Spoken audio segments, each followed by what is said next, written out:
Imagine being trapped in absolute darkness, a million tons of mountain pressing down on you with nothing but cold, rising water, and the sound of your own breath echoing off ancient limestone. This isn't a scene from a horror movie. This was the reality for 12 boys and their young soccer coach, who, on June 23, 2018, walked into a cave in northern Thailand and vanished from the face of the earth. The story of their rescue would become one of the most complex, dangerous, miraculous survival stories of the 21st century, a global effort that stretched the limits of human endurance, engineering, and compassion. But to understand the sheer improbability of their survival, we have to go back to that seemingly ordinary Saturday afternoon in the province of Chiang Rai. The Wild Boars soccer team, a group of boys aged 11 to 16, had just finished practice. As a special treat after a long week, their assistant coach, 25-year-old Ekapol Luang, decided to take them on a bike ride to a local landmark they'd all heard about, but few had explored: the Tham Luang Nong Nong cave system. For the people of the region, Tham Luang was a place of legend, known as the Cave of the Sleeping Lady, a sprawling karstic labyrinth that burrowed deep into a mountain on the border with Myanmar. To the boys, it was the ultimate adventure, a chance to explore a cool, mysterious cavern on a hot, humid day. They parked their bicycles at the entrance, kicked off their muddy shoes, and with flashlights in hand, they ventured into the mouth of the mountain, completely unaware that they were walking into a trap from which there would be no easy escape. The flaw that triggered this disaster wasn't a loose bolt on a machine or a momentary lapse in pilot judgment. It was a systemic failure of perception, a collective blind spot to the subtle warnings of the environment itself. The Wild Boars ventured deep into the cave, further than most casual tourists go, carving their names into the clay walls as they progressed. For them, it was a thrilling adventure, a rite of passage. They were unaware of the deadly clock that had just started ticking above their heads. Unbeknownst to the boys, or to the park officials who hadn't strictly enforced the rainy season closure of the cave, a massive storm was brewing. It was a seasonal monsoon, but one of unusual intensity. The complacency was not malicious, but it was there. The assumption that they had hours of daylight, that the water would remain ankle-deep, that the mountain would remain still. As the boys moved deeper into the caverns, the rain began to fall outside. At first, it was a gentle patter on the limestone hills, barely noticeable. But inside the cave, the acoustic properties of the rock distorted the sound. The gentle drumming of rain was muffled, almost silent. The real danger was invisible. The mountain is not a solid rock. It's a sponge, a complex network of fissures, pores, and channels. The rain didn't just fall, it percolated. It gathered in underground streams and rushed through ancient waterways, all flowing inexorably toward the lowest point, the cave system itself. This was the critical, unnoticed flaw, the disconnect between the visible world above and the hidden reality within. The boys, reaching a deep sandy chamber nearly 5 miles from the entrance, decided to turn back. But when they reached a narrow passage known as T-junction, the playful stream they had waded through had transformed. It was now a rushing torrent of silty brown water, cold and powerful. The path home was gone. The sleeping lady had woken, and she had slammed the door shut. Imagine the shift in atmosphere. One moment, you're laughing, the beam of your headlamp dancing on ancient stalactites. The next, you're staring at a wall of churning water where a dry path used to be. The sound was the first true assault. It wasn't just the roar of the water, it was the sound of their freedom being erased. The playful dripping had been replaced by a deep, guttural rumble that vibrated through the soles of their feet. The air, once cool and still, now felt thick with a cold, wet mist. This was the impact, not a sudden explosion, but a creeping dread that turned to icy panic. For the youngest boys, some as little as 11, the confusion was paralyzing. Why was the water there? Why was it so loud? For the older ones, like 16-year-old Fearpat, the realization was immediate and terrifying. They were trapped. The immediate, instinctive decision was to fight it. Perhaps they could wade through? Coach Ekapol, the sole adult, had to make a split-second choice. To attempt to swim through that torrent with 11 other children would be suicide. He knew the currents. He had grown up in the region. To try was to be dashed against the rocks and drowned. The only option was survival, and that meant retreating deeper into the beast. They scrambled back, away from the exit, the water nipping at their heels. They retreated to a sloping, muddy embankment known as Pattaya Beach, a name ironically given to it by previous cavers due to its sandy consistency. It was about 2.5 miles from the entrance. As they climbed onto the slope, they watched the water below them continue to rise. In the pitch black, with only the fading light of their torches, the physical chaos of their situation set in. The mud was cold and clung to their skin.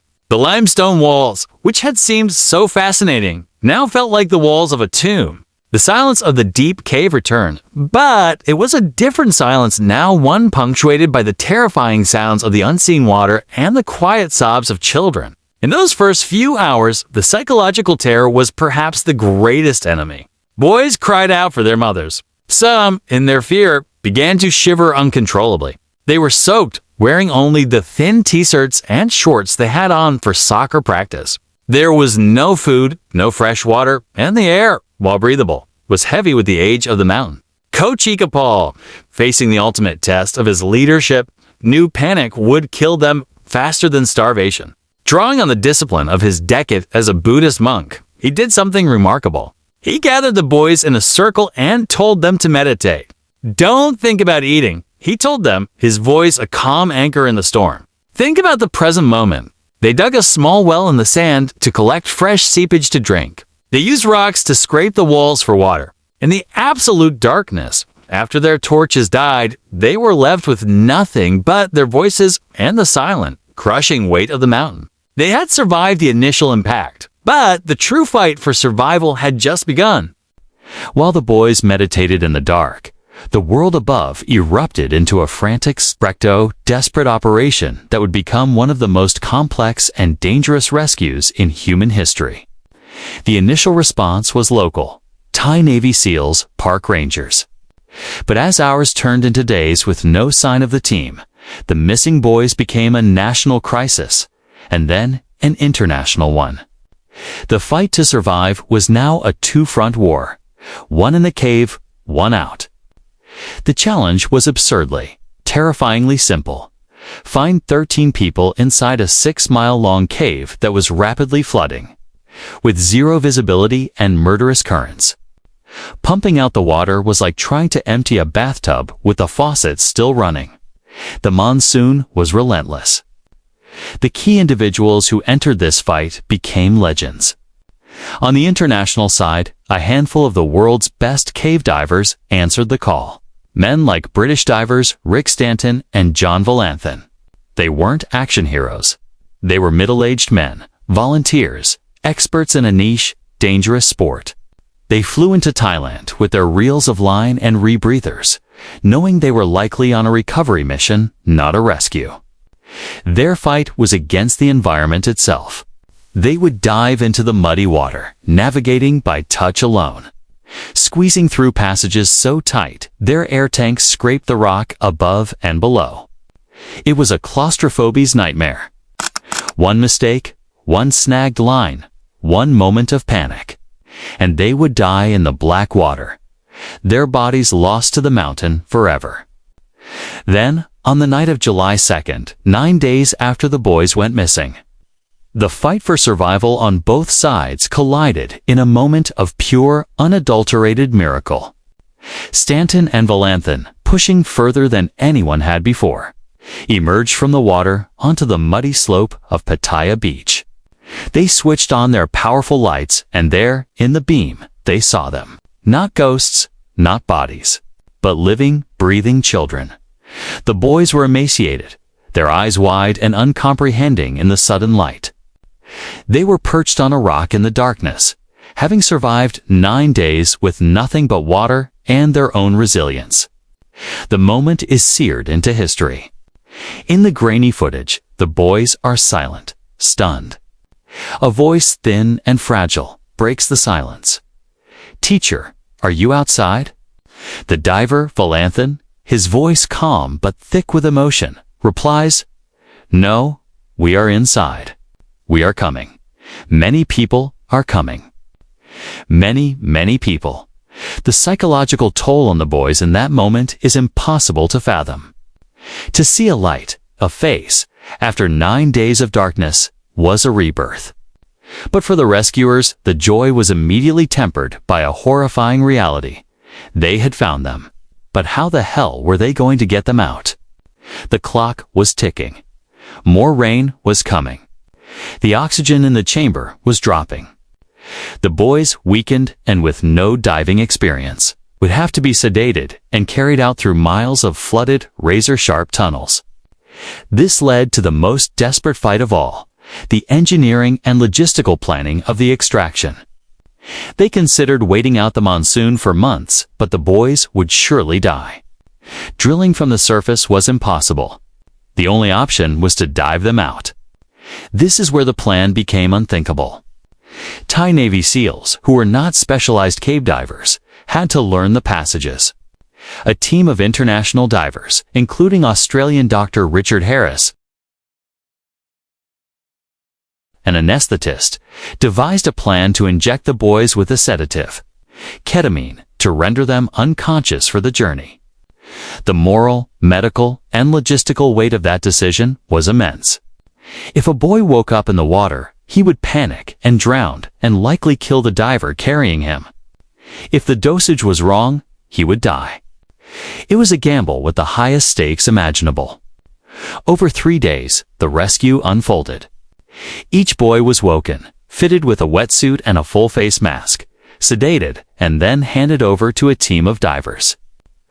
They were passed like precious cargo through the flooded passages, their limp bodies guided through the tightest squeezes.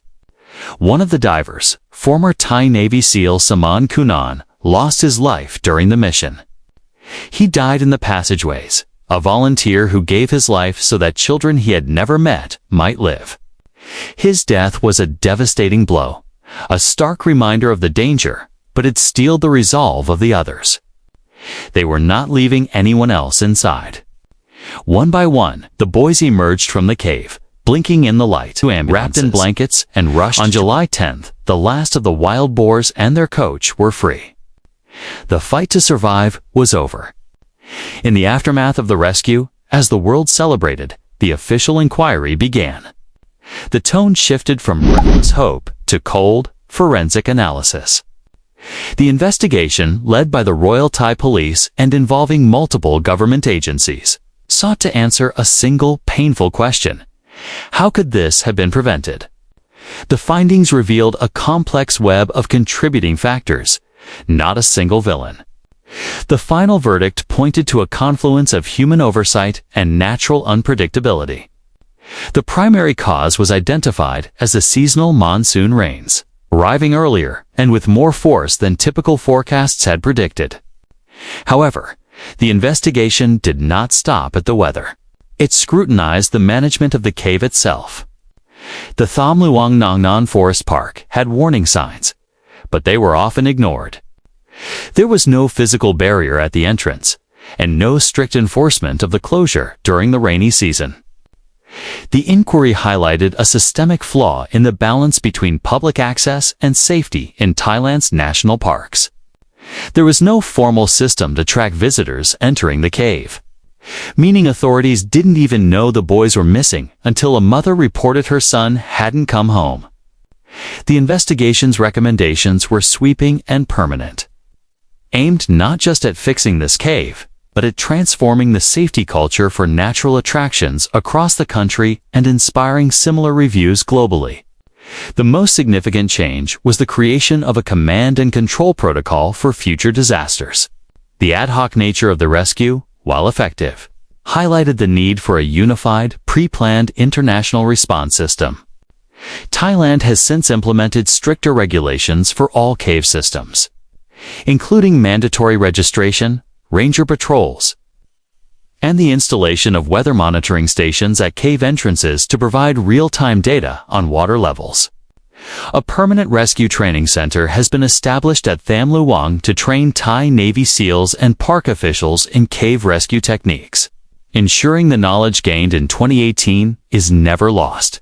Furthermore, the tragedy spurred a global conversation about thalassophils, people with a deep love for the sea, and sisku, and by extension, flooded caves.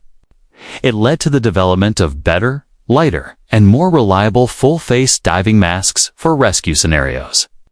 The story of Saman Kunan, the former SEAL who died, became a catalyst for improving safety protocols for volunteer rescuers, ensuring they have better support and equipment. The survival hook of the story is not just that they lived, but that the system learned. The sleeping lady now has watchers.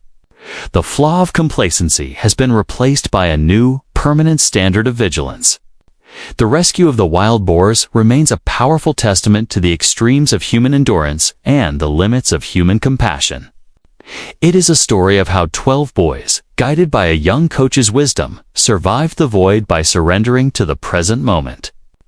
And it is a story of how the world, united by a common goal, refused to let them be swallowed by the dark. The lesson is hauntingly clear. The line between a peaceful adventure and a fight for survival is often as thin as a sheet of rain. We build systems, we create rules, but nature operates on a scale far beyond our control.